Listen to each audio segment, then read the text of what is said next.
اور کپڑے لے کر کے آیا ہے۔ آقا کریم نے مسکرا کر دروازہ کھولا تو وہ درزی مدینہ منورہ کا رہنے والا نہیں بلکہ وہ سدرہ کا رہنے والا جبریل تھا،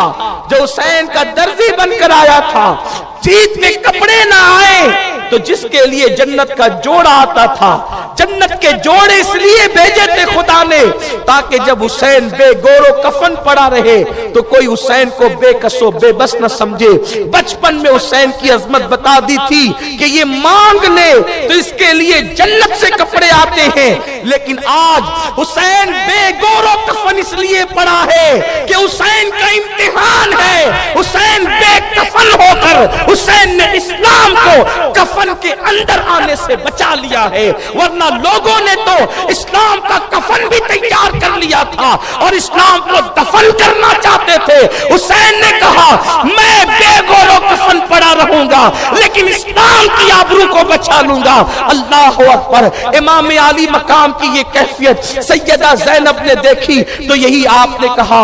واہ محمدا یا محمدا، واہ محمدا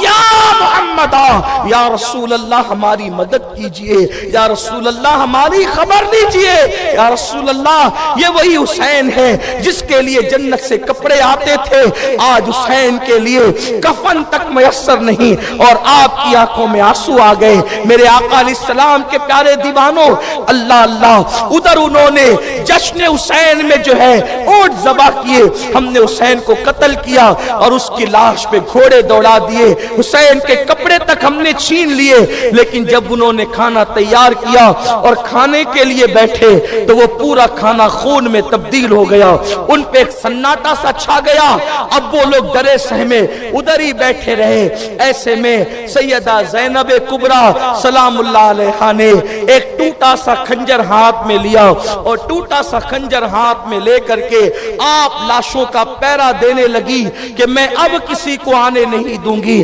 اب ظلم کی انتہا ہو گئی ہے، اب صبر کی انتہا ہو گئی ہے، کوئی آئے گا تو اب زینب اسے اپنے ہاتھوں سے قتل کرے گی۔ فاتح خیبر کی بیٹی اب فاتح خیبر کا کردار ادا کرے گی، لیکن زینب کے ان نازک ہاتھوں میں خنجر بھی صحیح نہ تھا بلکہ ٹوٹا سا خنجر کربلا کی ریت میں کسی کا ملا تھا، وہ اٹھا کر کے لاشوں کا پیرا دینے لگی۔ لاشوں کا پیرا دیتے دیتے آپ نے سنا کہ لاشوں کے درمیان سے کسی کے رونے کی آواز آ رہی ہے، چونکہ وہ سارے لاشیں خیمے سے اٹھا کر لے گئے تھے اور کربلا کے میدان میں لے جا کر رکھ دیا تھا اور گھوڑوں سے کچل دیا تھا۔ لاشیں اندھیرے میں پہچان میں نہیں آتی تھی کہ کس کی لاش کون سی ہے، لیکن لاشوں کے درمیان سے کسی کے رونے کی آواز آتی تھی۔ وہ کربلا ایک جنگل تھا، ان دنوں آج سے 1377 سال پہلے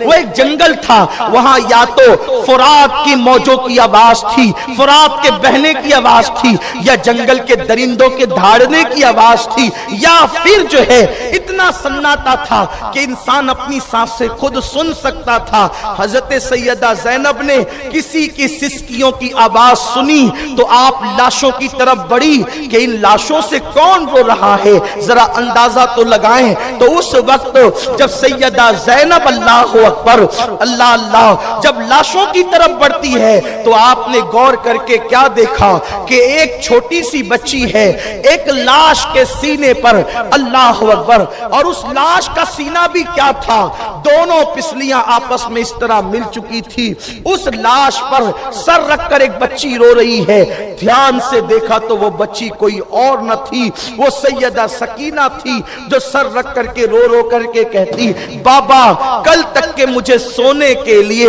آپ کا سینہ ملا کرتا تھا، لیکن آج تو آپ کی سکینہ کے لیے بستر بھی موجود نہیں۔ نبی کی بیٹیاں جن کے دوپٹوں کو کبھی چاند و سورج نے نہ دیکھا، آج وہ کھلے آسمان کے نیچے دوپٹے چھین کر کے ڈال دی گئی ہیں، ان کا کوئی پرسان حال نہیں۔ میرے بابا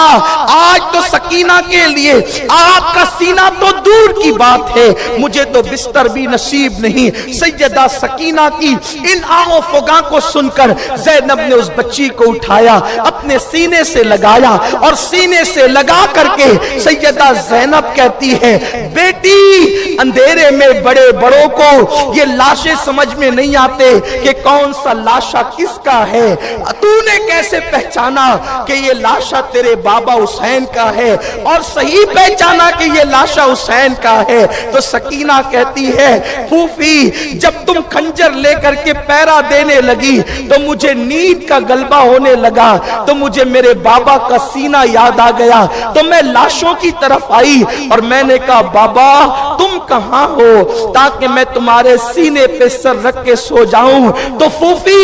اسی لاشے سے آواز آئی تھی سکینہ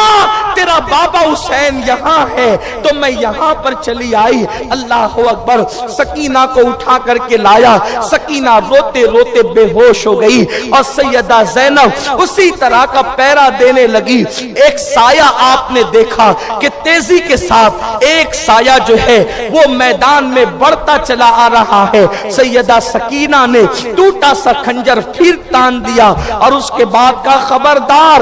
سب تو لوٹ چکے ہو، شہزادیوں کے کپڑے بھی تم چھین کر لے گئے ہو، علی اصغر کا جھولا تک نہیں رکھا، تم نے خیمے تک جلا دیے ہیں، تم نے سکینہ کی بالیاں تک چھین لی ہے، اب کیا رہ گیا ہے جو لوٹنے کے لیے آئے ہو؟ ظالموں کچھ تو شرم کرو۔ آپ یہ فرما رہی تھی کہ وہ سایہ آگے ہی بڑھ رہا تھا، آپ نے کہا اب آگے قدم نہ اٹھانا ورنہ خبردار میں تجھے قتل کر دوں گی، یاد رکھ میرے ہاتھوں سے قتل نہ ہونا۔ تو اس سائے سے ایک آواز نکلی بی بی میں کوئی غیر نہیں ہوں، میں اہل بیت کی محب ہوں اور میں لوٹنے نہیں آ رہی ہوں، میں ایک عورت ہوں، میں حر کی بیوی ہوں اور حر این جنگ کے موقع پر آپ کی طرف چلا گیا تو مجھے آنے کا موقع نہیں ملا۔ میں نے ظالم یزیدیوں سے کہا او یزیدیوں 4 دن ہونے آئے ہیں، ان کے گھر کے چھوٹے چھوٹے بچے پیاسے ہیں، بیویاں پیاسی ہے، وہ مر نہ جائیں، تم کو تو ان کو ابن زیاد کی بارگاہ میں لے جا کر پیش کرنا ہے، اس کے دربار میں، یزید کے دربار میں انہیں پیش کر کے تمہیں انعام لینا ہے، اگر وہ مر گئے تو کیا ہوگا؟ ان کو کچھ پانی تو پلا دو۔ ان لوگوں نے کہا نہیں، ہم انہیں پیاسا ہی رکھیں گے، انہیں پانی نہیں دیں گے۔ یزیدیوں کی حمایت کرنے والے بے شرموں سے کہتا ہوں شرم کرو، ساقی کوثر کے نواسوں کو جنہوں نے پانی نہ دیا، جن کے گھر میں جبریل اجازت کے بغیر نہ آتے ہوں۔ ارے فرشتوں کو آنے کے لیے مسجد میں اجازت کی ضرورت نہیں، گھروں میں اجازت کی ضرورت نہیں، لیکن نبی کا گھر وہ گھر ہے، اہل بیت کی چوکٹ وہ چوکٹ ہے کہ فرشتوں کا سردار بھی جہاں اجازت کے بغیر نہیں آتا۔ استاذ زمن کہتے ہیں ان کے گھر میں بے اجازت جبرائیل آتے نہیں، قدر والے جانتے ہیں قدر شان اہل بیت۔ یہ حور کی بیوی نے کہا کچھ تو پانی دو، ساقی کوثر کے نواسے ہیں وہ۔ ان ظالموں نے کہا ٹھیک ہے اگر لے جانا ہے تو تو پانی لے جا۔ حور کی بیوی نے مشکیزوں سے ٹھنڈا ٹھنڈا پانی لیا اور اپنے مشکیزے میں بھرا اور لے کر کے چلی۔ بی بی زینب سے کہا زینب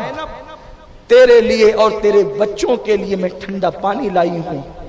سیدہ زینب نے ٹھنڈے پانی کا نام سنا، معصوم علی اصغر کی پیاس یاد آ گئی اور زینب کہتی ہے اب تو ہمیں ٹھنڈے پانی کے نام سے بھی نفرت ہو گئی، یہ ٹھنڈا پانی معصوم علی اصغر کو نہ ملا، 18 سال کے کڑیل جوان علی اکبر کو نہ ملا، یہ ٹھنڈا پانی 19 سال کا قاسم پانی پانی کرتے کرتے دنیا سے چلا گیا، اس قاسم کو یہ پانی نہ ملا، اب ہمیں ٹھنڈے پانی سے نفرت ہے، لے جا یہ ٹھنڈا پانی، ہم پانی نہیں پئیں گے۔ لیکن خاندان اہل بیت کا یہ مزاج ہے، کہ جب وہ ضد پر آ جائیں اور کسی کی بات نہ مانے تو لوگوں کو ایک طریقہ معلوم تھا کہ جب بھی رسول پاک ہو، حضور علیہ السلام بھی اگر